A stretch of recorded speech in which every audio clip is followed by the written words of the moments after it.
There are two main windows in Pro Tools, the Edit window and the Mix window. So here is the Edit window, and then I can switch to the Mix window using this key command, Command equals. And the Mix window can be of various shapes and sizes. It can be tall, it can be wide. Typically, we want to maximize the space here so that we can see all that there is in the Mix window. But Command equals will move me between those two windows all day long. Now, in the Window menu under Arrange, I can tile them horizontally so that one is on top of the other. Generally, we want the Mix on the bottom. I think if you have a really big monitor, you might like to do this. You can also arrange and tile them vertically so that the Edit window is over here and the Mix window is over there.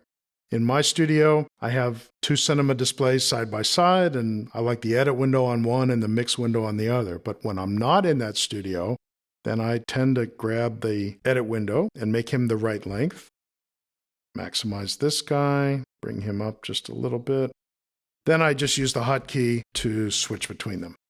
When you come up with a layout that you like, you can go to Window and Configurations, New Configuration. All right, Pro Tools has other windows. Let's pull up the Transport and see what it does.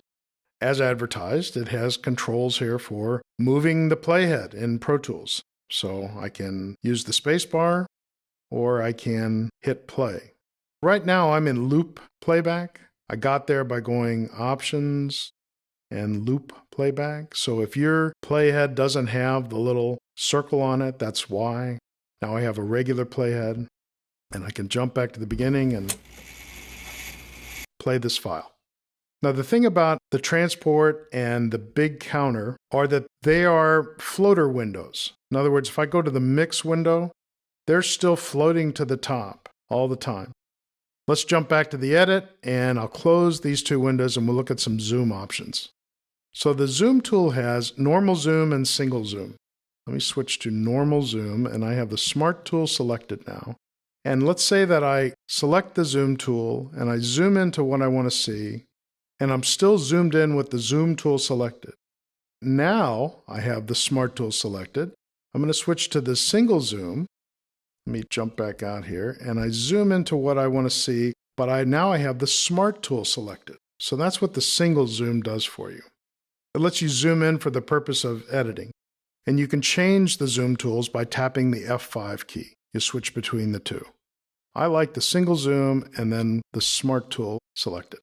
I think the coolest zoom tool isn't even on here. In Final Cut and some other programs, there's an auto zoom feature that zooms the timeline to the length of the longest clip, and this is like that. So hold down the Shift key and then double click on the zoom tool, either one of the zoom tools, and it will auto fit the file you're using to the size of your workspace. Let's talk about playback cursor and scrolling. Pro Tools has a playback cursor and an edit cursor. And most of the time, you're going to want those linked. And you can do that in Options, Link, Timeline, and Edit Selection. If you want to edit one place and play from another, you would unlink them. But honestly, I think you'll have them linked most of the time. An exception might be where you want to reference the first chorus while you're editing the second chorus, something like that. But most of the time, these are selected. Okay, just above that are some scrolling options. There's no scrolling and page scrolling after playback and continuous. So let's look at these options. Page scrolling is typically what you're going to have because, let me zoom in just a little bit so we actually have more pages than one. I need to turn this down. Let me reach down here, and we just need to hear a little bit of it.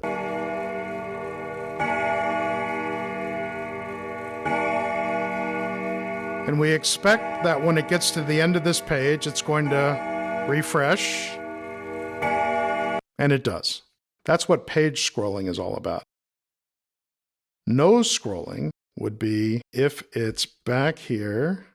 Let me give it more than one page.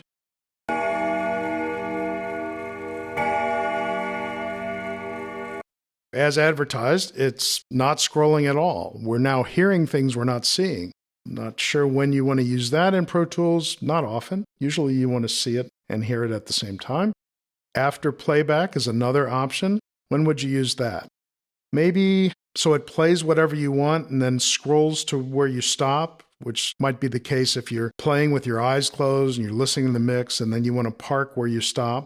And then continuous is maybe the weirdest one here. Let's take a look at that. We just scroll.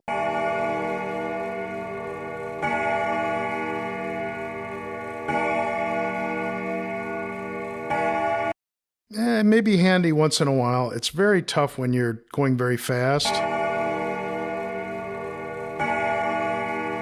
You know, when you're zoomed in and things are moving by very fast. If you're zoomed in too tight, it kind of makes you seasick.